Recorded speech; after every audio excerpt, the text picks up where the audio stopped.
गर्मियों की छुट्टियां, वही समय जब बच्चे किताबों से मुक्त होकर मिट्टी, तालाब और बागों में अपनी छोटी सी दुनिया बसाते हैं। ऐसे ही दिनों में 15 साल का विनोद अपने मौसी के गांव आया था। एक शांत, हरियाली से घिरा गांव धरैना, जहां रातें लंबी और सन्नाटे से भरी थी। ध्यान रखिए दोस्तों, गांव में या कहीं भी नए जगह पर जाएं तो थोड़ा सावधान रहिए। हर जगह वैसे ही नहीं होती है जैसा दिखता है। विनोद छुट्टियों की पूरी तैयारी के साथ आया था। मौसी का घर बड़ा था, सामने नीम का पेड़, पीछे तालाब और चारों तरफ हरी फसलें। गांव के बच्चों के साथ उसका दोस्ती बहुत थे। सुबह तालाब, दोपहर में आम के बाग और शाम को पगडंडियों पर दोपहरी। गर्मी की धूप में भी उनका जोश कम नहीं होता था। पर एक दिन बहुत ज्यादा घूमने के बाद विनोद लौटते समय कुछ अजीब महसूस करने लगा। शरीर भारी, कदमों में दर्द और सिर में चक्कर। घर आकर उसने मौसा को बताया। मौसा ने डांट लगा दी, इतनी धूप में घूमते हो, कल से कहीं मत निकलना। क्या हालत बना रखे हो। मौसी ने माथे पर हाथ रखा और बोला, इसे तो बुखार चढ़ा है। उसे दवाइयाँ लाकर दिया और अच्छी तरह से सुला दिया। रात के करीब 1 बजे विनोद की तबीयत और बिगड़ गई। सिर में तेज दर्द, आंखें जल रही थी। तभी बाहर से एक अजीब आवाज आई। एक कुत्ता लगातार भौंक रहा था, जैसे किसी को देख रहा हो। विनोद का तबीयत खराब होने के कारण उसे उठा नहीं जा रहा था, लेकिन ज्यादा तंग होने के कारण उसे उठना ही पड़ा। विनोद ने धीरे से खिड़की खोली और जो दृश्य देखा उसका रूह कांप उठा। बाहर दरवाजे के पास एक औरत खड़ी थी, सफेद साड़ी, खुले बाल, चेहरा आधे अंधेरे में। कुत्ता उसी पर भौंक रहा था, पर वो औरत स्थिर थी। धीरे धीरे उसने सिर उठाया और विनोद की तरफ देखने लगी। चांद की रोशनी पड़ी तो पता चला कि उसके मुंह से कुछ खून जैसा निकल रहा था, आंखें लाल अंगारों जैसे। वो चुड़ैल थी। वो औरत अब हाथ उठाकर इशारा कर रही थी, जैसे कह रही हो, मेरे पास आओ। विनोद ने झटके से खिड़की बंद की, दीवार के नीचे बैठ गया। कुत्ते की आवाज और कदमों की सरसराहट अब भी सुनाई दे रही थी।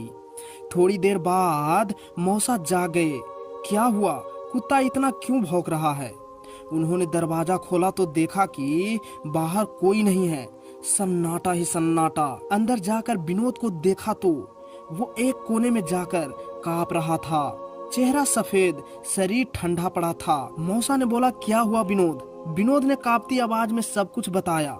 मौसा ने उसका सिर छुआ, वो बर्फ जैसा ठंडा था। सुबह विनोद को गांव के ओझा के पास ले जाया गया। ओझा ने आंखें बंद करके कुछ मंत्र पढ़ा और कहा, यह बच्चा किसी अपवित्र जगह पर गया है, इसे किसी आत्मा का श्राप लगा है। मौसा मौसी डर गए थे। ओझा ने पूछा, बताओ बेटा, कल कहाँ गया था खेलने? विनोद ने कहा, हम तालाब के पास थे, फिर बाग के पीछे एक पुरानी जंगल थी, वहीं पे पेशाब करने के लिए रुका था। ओझा का चेहरा गंभीर हो गया और बोला, वही गलती तूने की। जिस स्थान पर तूने पेशाब किया था वहाँ पे एक औरत की कब्र थी। वहाँ एक औरत की आत्मा भटकती है। तूने उसके विश्राम स्थान को अपवित्र किया, अब तुम्हें अपने साथ ले जाना चाहती है। दोस्तों, कभी भी अनजाने में किसी पुरानी या अजनबी जगह पर अपवित्र कर्म मत करो। हमेशा स्थान का सम्मान करो, क्योंकि हर जगह की अपनी ऊर्जा होती है। ओझा ने पूजा शुरू की, मंत्र पढ़ने लगा, दिए जलाए, राख लगा दिया, नीमों के छिलके चढ़ाने लगा। तभी तेज हवा चलने लगी, दिया टिमटिमाने लगा। विनोद कांप रहा था और बोल रहा था, वो आ रही है, खिड़की पे है। दरवाजा धड़ाम से बंद हुआ। 4-5 कुत्ता भौंकने लगा और औरत की चीख गूंज उठी। ओझा चिल्लाया, शांत रहो, कोई बाहर मत जाना। फिर उसने विनोद के गले में ताबीज बांधा और कहा, जाओ, यहाँ तेरा शरीर नहीं है।